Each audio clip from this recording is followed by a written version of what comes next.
Em nome do Pai que me criou, em nome do Filho que me resgatou, em nome do Espírito Santo que me santificou. Divina vontade, reina na minha vontade. Ó minha mãe, eu te amo e tu me amas, dai-me o gole da vontade divina para a minha alma. Me abençoa, Mãe, para que todas as minhas ações sejam feitas diante de vossos olhos maternais. Minha mãe, fecha a vontade divina em minha alma para que ela possa formar o primeiro lugar, seu trono e sua morada. Suprema Majestade, eu venho sua divina vontade diante do primeiro ao último homem que existirá na terra, para dar a ti as homenagens que tem de direito, as adorações, as reparações, os louvores, o amor que cada criatura lhe deve.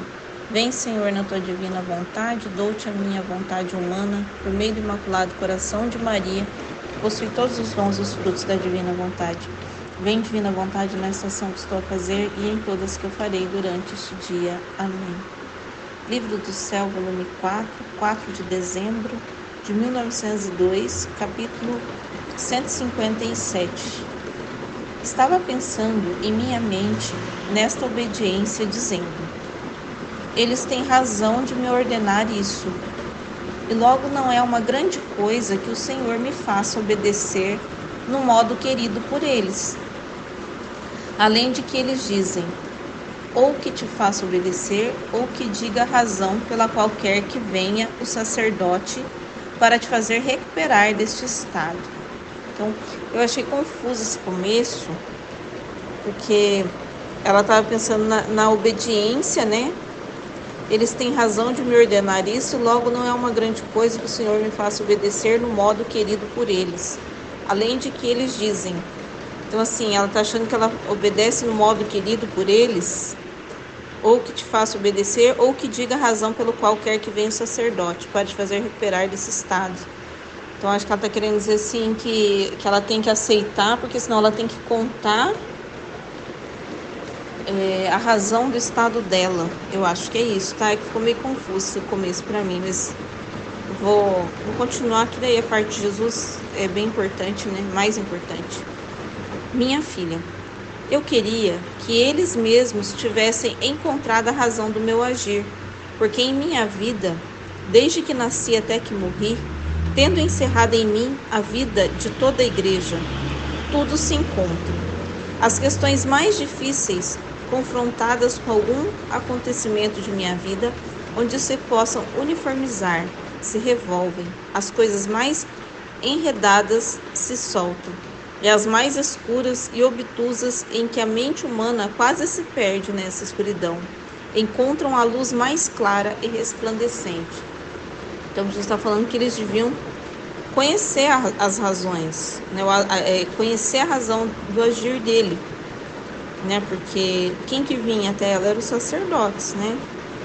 Eu queria que eles mesmos tivessem encontrado a razão do meu agir, né? Eles iam encontrar a luz. Isso significa que não tem por regra de se eu obrar minha vida. De outra maneira, teriam encontrado a razão. Mas já que eles não encontram a razão, é necessário que eu fale e a manifeste. Depois disso, se levantou e com império tanto que eu temia, disse: o que significa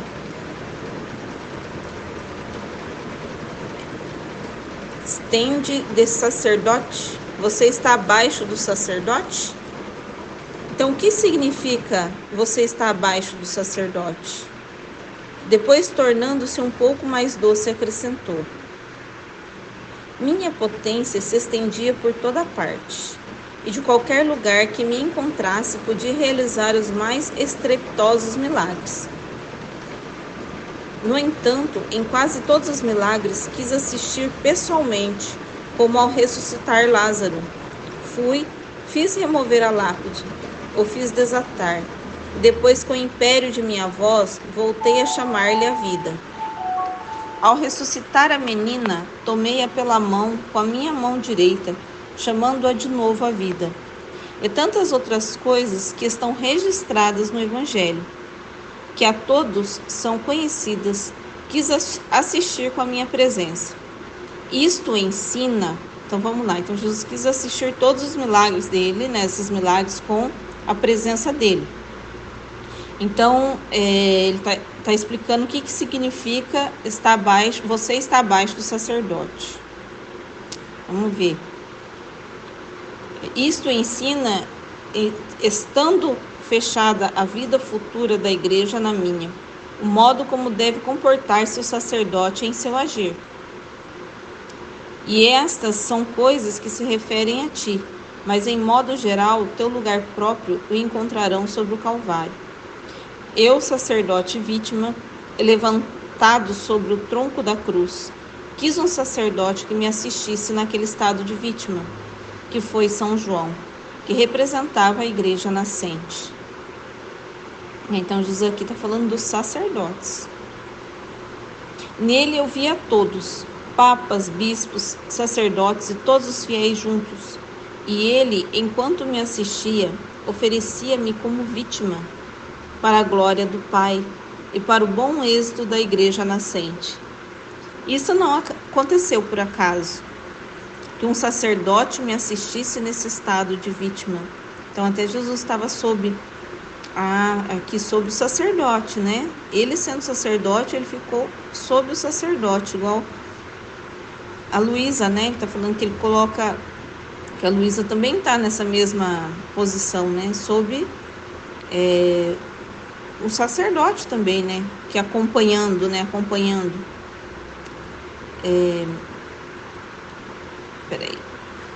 Isto não aconteceu por acaso, que um sacerdote me assistisse nesse estado de vítima, senão que tudo foi um profundo mistério, predestinado desde o ab eterno, na mente divina, significando que ao escolher uma alma vítima, pelas graves necessidades que na igreja há, um sacerdote lhe ofereça, assista, ajude-a, a encoraje-a a sofrer. Então, assim, que Jesus está explicando, né? Ela estava, eu achei um pouco confusa, não entendi assim tanto esse trecho não, mas eu vou falar o que eu entendi. Então, assim, ela estava se queixando ali, né, sobre ter um sacerdote, porque que eles também, ela precisa do sacerdote para sair daquele estado, e eles, para virem nesse estado, quer saber o porquê que ela está nesse estado, né? Aí Jesus fala assim, que se eles, vamos supor assim, que eu entendi que Jesus fala assim, que era para eles entender o modo de agir de Jesus, né? Ela tem que explicar o modo de agir, né? Mas era para eles entenderem, se eles acompanhassem a vida de Jesus, né? Acompanhando a vida de Jesus, eles iriam entender, né, o modo de agir de Jesus. Então ele está reclamando também, porque que eles não reconhecem, né? Aí ele está explicando que quando ele foi, os milagres dele, ele sempre estava acompanhando os milagres, né? Isso é assim, ensinando como é que o sacerdote deve agir. E ele está falando que quando ele estava na cruz, ele quis que tivesse um sacerdote representando todos os papas, bispos, tudo na cruz. E isso era uma vontade divina, desde sempre, né? Que é no ab eterno, que era uma coisa eterna, era isso, uma vontade divina que existisse. Não era por acaso que São João estava na cruz, junto com Jesus. Ele estava assistindo aquela alma vítima, porque ali Jesus era a alma vítima, né? Então ele tinha um sacerdote assistindo a uma alma vítima. E aí ele fala que quando tem uma alma vítima na terra, Jesus usa o mesmo modo, coloca um sacerdote para assisti-la, para assistir essa alma vítima, porque necessita, né? Isso que eu estou entendendo até agora, tá? Eles mesmos receberão o fruto da obra que prestam. Olha aqui, então eles mesmos receberão o fruto da obra que prestam, como São João, tá? Então Jesus sempre faz uma analogia, né, da vida dele, explicando a vida que vamos supor da Luísa, da alma, né, vítima, com a vida dele. Quantos bens não recebeu por ter me assistido no Monte Calvário?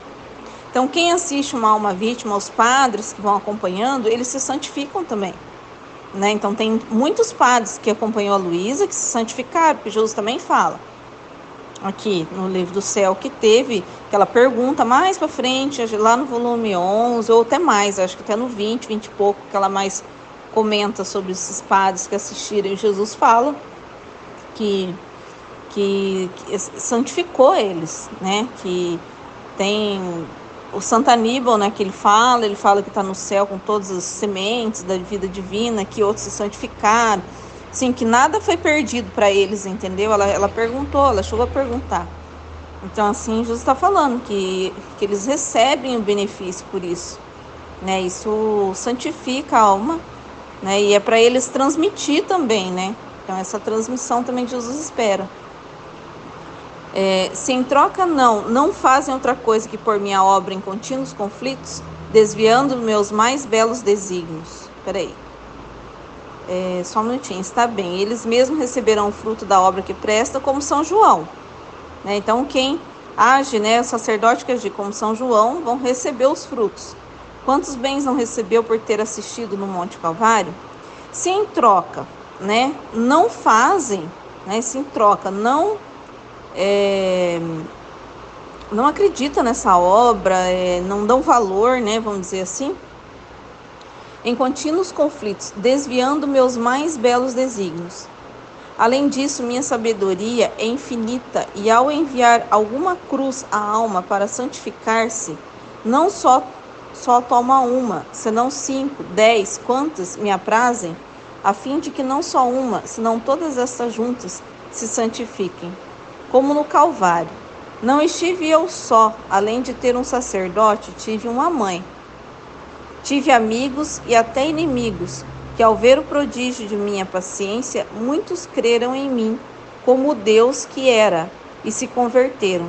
Então ele está falando de várias outras almas, né, que acompanham essas almas vítimas, que se santificam. Se eu tivesse estado só, teriam recebido esses grandes bens? Certamente que não. Então ela está falando que a alma vítima não vai ficar só, né, que recebe as cruzes, que santifica, né, não só uma, 5, 10, quantas me aprazem, quantas ele quiser, a santificação, né? Mas quem pode dizer tudo o que me disse e explicar os mais minuciosos significados? Disse o melhor que pude, como na minha rusticidade soube dizê-lo. O resto espero que o Senhor o faça, iluminando-os, para fazê-los compreender o que eu não soube manifestar bem. Então, aqui no final, a Luísa fala que ela disse o máximo que ela conseguiu, mesmo na rusticidade, igual a gente, né? Na nossa simplicidade, mas ela espera que Deus ilumine, né? Que o Senhor faça, que o Senhor ilumina quem for ler, né? É isso que ela tá dizendo aqui no final. Então, assim, de primeiro que eu li aqui, não entendi muita coisa, tá? Entendi isso mesmo que eu passei, né? Mas eu vou continuar lendo, porque às vezes um trecho depois liga com o outro e a gente compreende melhor o que Jesus quer dizer, né? Eu vou continuar o próximo trecho, que é do volume 4, que aí eu vou fazer junto. Também é do volume 4, 5 de dezembro de 1902. O capítulo é 158. Então, vê uma mulher que chora o estado dos povos. Ela lhe pede que não saia de seu estado de vítima. Então, aqui nessa época, Luísa ela era vítima, na santidade de vítima, né? Aqueles sofrimentos de chagas, de crucificação. Até eu estava vendo esses dias, tem um livrinho que o Pablo lá da Argentina fez, que chama O Grande Milagre. E aí ele fez estava explicando, né, sobre a divina vontade. E aí tem uma parte lá que ele fala assim, na primeira etapa, que essa aqui é a primeira etapa da Luísa na divina vontade. Ela estava junto com outros santos, então estava a Valtorta, tinha umas beatas. Eu não lembro se tinha o Padre Pio, mas a Valtorta eu lembro bem porque eu li. E tinha a Conchita, tinha outras beatas lá. Ele falou que ela estava na mesma etapa junto com elas, como almas vítimas, tá? Então, até então a Luísa aqui, ela era essa alma vítima igual elas foram, né? Igual essas outras almas estavam sendo. É que a Luísa depois ela passa de alma vítima para filha da divina vontade, e é diferente, né? ela passa a não receber. Eu não sei porque ela fala que ela não estava sofrendo tanto, né? Então a Luísa, ela passa uma outra etapa, é diferente. Então aqui ela estava no estado de vítima, né? Então ela vê uma mulher chorando pelos povos e ele pede que não saia de seu estado de vítima. Encontrando-me no meu habitual estado, o bendito Jesus me comunicou suas penas. E estando sofrendo, via uma mulher que chorava copiosamente. Então Jesus veio, ela estava lá no estado dela, né, que era na cama, no habitual estado dela é a vida dela. Acamada, né, às vezes dependente das pessoas, fazendo os bordadinhos dela, esse é o habitual estado dela. É igual a gente está no nosso habitual estado. Aí Jesus veio e comunicou suas penas. Então Jesus veio e trouxe para ela suas dores, né? E ela estava sofrendo com as dores, né, de Jesus. Aí via uma mulher que chorava copiosamente e dizia: os reis se aliaram e os povos perecem. Parece os dias de hoje, né? E estes, não vendo-se ajudados, protegidos, mas despojados, se perderão. E os reis sem os povos não podem subsistir. Então a mulher veio chorando e falou: os reis se aliaram, né? E os povos estão perecendo, né? Os povos estão morrendo, estão sofrendo, né? Os povos, por causa das alianças das cabeças, né? Que é os reis. E aí ela tá falando assim, e que o povo tá desprotegido, né? Mas o que me faz chorar mais é que vejo faltar as fortalezas da justiça, que são as vítimas. Único e só sustenta quem que mantém a justiça nesses tempos tristíssimos. Pelo menos me dá você a palavra de não sair desse estado de vítima. Então aqui, assim, que eu entendo que a mulher está falando que as almas vítimas, elas não estão... Aqui, ó, o único só sustento que mantém a justiça nesse tempo... peraí, vou voltar. Mas o que me faz chorar, o que ela está chorando, é que vejo faltar a força nas almas vítimas, entendeu? Aí ela falou: o único e só sustento que mantém a justiça nesses tempos tristíssimos. Pelo menos me dá você a palavra de não sair desse estado de vítima. Então ela está falando que sustenta a justiça, né? Que aplaca a justiça nesses tempos tristes, que não acaba com tudo, são as almas vítimas. E está faltando a fortaleza, então está faltando almas vítimas. Aí ela está falando para Luísa assim: me dá a palavra que você não vai sair, que você vai permanecer como alma vítima, né? Você vai ser forte aí. Aí a Luísa: e eu não sei por que me senti tão decidida que respondi: esta palavra não a dou. Não permanecerei até que o Senhor queira.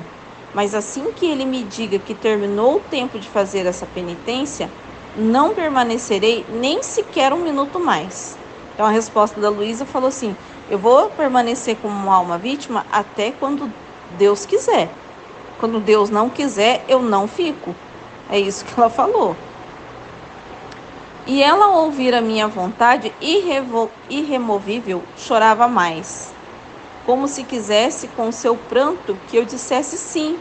Então a mulher tentava convencer ela com o choro, porque chorava mais. E eu, mais do que nunca resolvida, disse: não, não. E a Luísa: não vou. É isso que a Luísa está falando. Por mais que a mulher chorasse, a Luísa estava firme em obediência a Deus, né? Em obediência à vontade divina. E ela, chorando, disse: então haverá justiça, castigos, massacres, sem qualquer diminuição. Então não vai... O que a mulher falou para ela? A justiça não vai ser aplacada, a justiça vai cair pesadamente sobre os povos, né? Vai ter castigo, vai ter massacres, sem diminuição. Por que sem diminuição? Quando a alma vítima tem alma vítima e sofre por amor a Jesus, tem diminuição dos castigos, né? Então, entretanto, tendo dito ao confessor, me disse que por obediência retirasse o não. Aí ela foi, em obediência dela, que ela tem que falar para o confessor, né? E o confessor falou para ela que não.